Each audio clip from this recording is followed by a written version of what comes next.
Hello, everyone, and welcome back to Big Ten Under 10 on the Hoosier Network. Adam Oppenheim with Graham Nash bringing you some updates from the Big Ten Conference. Let's start with Championship Saturday and then discuss the college football playoff rankings. The championship game in the Big Ten was Oregon, who stayed undefeated as they took down Penn State in a high-scoring affair, 45-37. Graham, what did you think about this game down in Indy? It was so back and forth, especially at the end there. It was such a fun game to watch. I mean, Dillon Gabriel, he was phenomenal for the Ducks. 69% completion percentage, 283 passing yards, 4 touchdowns, no picks. That's about as clean as you can get from your quarterback. And those 4 touchdowns, that is second, tied for second in Big Ten championship game history for the most touchdowns in a single game. So he had a phenomenal performance. He was just lasering it out of the pocket. His protection was phenomenal. Only 1 sack on the entire game as well. So that is just unreal. And then Penn State, they got off to a slow start. And then in the fourth quarter, they found that momentum. And they looked like a very scary team. They scored early. They had a 4th down scenario with the Ducks around midfield. And then Oregon was able to convert. That defense for Penn State didn't have it. But then they charged back down the field, force a 3 and out. Get it back, and then the pick. That pick was unbelievable. It was Nico Reed. Phenomenal. I can't believe how he came down with that ball. And also, there's a bit pulling and shoving with that right arm. But they said on the broadcast that because he didn't move him, he just had that arm there, it wasn't a pass interference. So, phenomenal play from the Ducks. They won it when it mattered. That's what we've seen them do all season, and it was a fun game to watch. Yeah, that Big Ten championship game is one of the most memorable we've seen in years. So let's talk about other teams from the Big Ten, the college football playoff. Let's start with Ohio State. They're going to take on Tennessee in the shoe. Yeah, and I think that's the big key. It's in the shoe. So I think Ohio State, they won't have an easy win, but I think that the path for them to the second round is pretty clear cut. You know, Tennessee, they've had a good season. They're in the college football playoffs for a reason, but I think that they'll be a little daunted when they get into Columbus, and I don't think that they're going to have enough to get past the Buckeyes. And now let's talk about Penn State. Now they're going to be taking on SMU, who is the last team in. It was either them or Alabama. Penn State, they got a pretty favorable path. Yeah, they do, and I think that SMU getting in was also a good decision. I'm glad that it was them and not Alabama, but I think SMU, they're coming off that loss to Clemson. You know, we don't know really what they're going to look like confidence-wise, and they're going to Penn State. It's kind of in a similar situation as Ohio State, Tennessee. I think the Buckeyes will have the momentum, the home crowd advantage, and I think it'll be an easy win.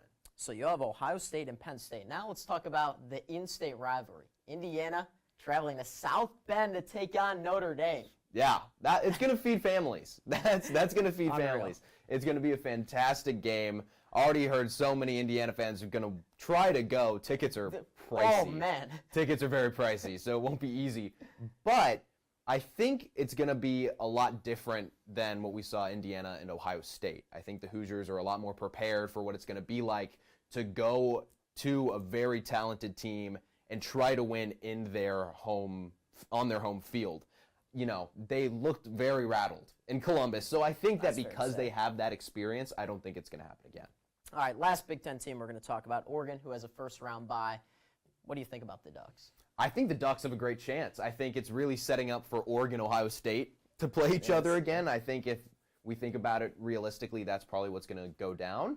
And, I mean, after that performance from Dillon Gabriel, it's hard to vote against their offense is fun. Tez Johnson. Yeah. I mean, it is. They got so many pieces. Electric factory in Eugene. So let's move on to some basketball scores, and it was a heck of a week in the Big Ten. Let's start with the highest-ranked team in the Big Ten. Number 7, Purdue, lost on the road against Penn State, 81-70. The Boilermakers were able to stave off Maryland, 83-78, back in West Lafayette. Number 10, Oregon, had a surprising start to the season, including a comeback on the road against USC, 68-60. However, back in Eugene, they lost against UCLA, 73-71, on a step-back bank 3. Wisconsin had one of the worst weeks of any team across the country. The 11th-ranked team in the nation lost a close one at home to number 23 Michigan, and then lost the in-state battle against 5th-ranked Marquette, 88-74.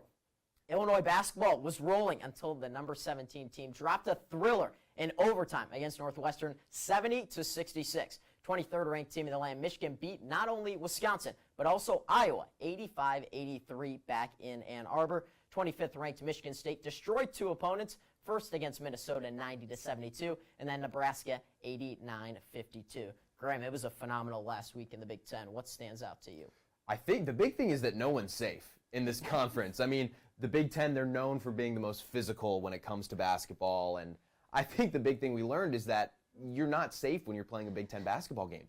5 of 6 ranked Big Ten teams lost this past week. That is a very big number. And the one that I want to look at specifically is that Oregon game, because sometimes it just comes to the wildest step-back three that is the difference. I mean, the play before that gave Oregon the 71-70 lead was a phenomenal play. They got that high ball screen. It opened Shellstat up for a beautiful top-of-the-key three. Terrific shooter. He drilled it, and it was perfect. But then you go down to the other side of the floor, 6 seconds, USC is stumbling everywhere, falling over, slipping, and then Dylan Andrews, step back, banks in a three. Like, are you kidding me? Yeah, over Nate Biddle. Over Nate Biddle. So, to me, it's just a perfect example of why no one's safe, because anything can happen in these games when it comes to the Big Ten, and those are 2 new additions to the Big Ten as well. It's not like we had Ohio State, Indiana or something. Those are 2 teams coming into the Big Ten Conference trying to make a name for themselves, and so anything can happen now that we're in Big Ten play. Now, if you want to highlight one more team in the Big Ten, who would you talk about? Oh, man. You know, it's tough because of how many teams lost. I was high on Purdue. I thought Purdue was actually making some noise as, you know, they lost Zach Edey, their biggest piece. Right. I wasn't sure what they were going to look like. Braden Smith was going to have to step into a bigger role, and he did that a little bit this past week. But you get a tough loss. Now you have to reset. So I think for all of these teams, it's a question of how will they respond, and that's what I want to look at next. That's a good take right there, Graham. Let's switch over to the field. Time to talk about the one Big Ten team who was alive going into the NCAA tournament quarterfinals.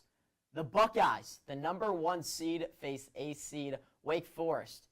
And how about a dominant 3-0 win for OSU? Ohio State now faces 13th seed Marshall on Friday in the College Cup. Graham, you asked me the same question last week. Can Ohio State win it all? I think they can. They look so comfortable, so confident. And they've got a fairly easy path, I want to say, to finish the job. They're playing Marshall, who's played 3 unranked teams in the College Cup and then 1 ranked team in 12th ranked SMU, whereas Ohio State, they've played 1 unranked team, 16th ranked Stanford, and 8th ranked Wake Forest, who they beat 3-0. So clearly, I mean, Ohio State, there might be a little bit of a talent differential there if we're being real. Ohio State might have a little bit more in them. And along with that, they've got more experience. On the Ohio State team, 9 rostered players have 50-plus games under their belt. That's a lot. For their career. That is a lot. So I think that when it comes down to it, Ohio State, they'll just have more experience. They have a lot more momentum just having beaten some better teams. The question will be, again, can they escape the craziness that is postseason soccer? Can they escape overtime, escape penalty kicks? And if they can, I think it's going to be an easy job. And maybe they don't even get to that point. Winning 3-0 is a really good victory against Wake Forest. So to finish off this episode, we will get you some hockey scores from the Big Ten. OSU swept Penn State, winning 4-0 and 4-2 at home. Minnesota shut out Michigan in both games, first 6-0 and then 2-0. Wisconsin dominated Michigan State 4-0 in the first game, but lost in overtime to the Spartans 3-2 in the second. And that will do it for today's show. Thank you so much for tuning in. Special thanks to our producer, Colin Dusek, graphics creator Daniel Trowerman, and our teleprompter, Henry Thuss, for making this all possible. Be sure to subscribe and follow us on Twitter and Instagram at B1G_under10, and check back here for our next episode of Big Ten Under 10.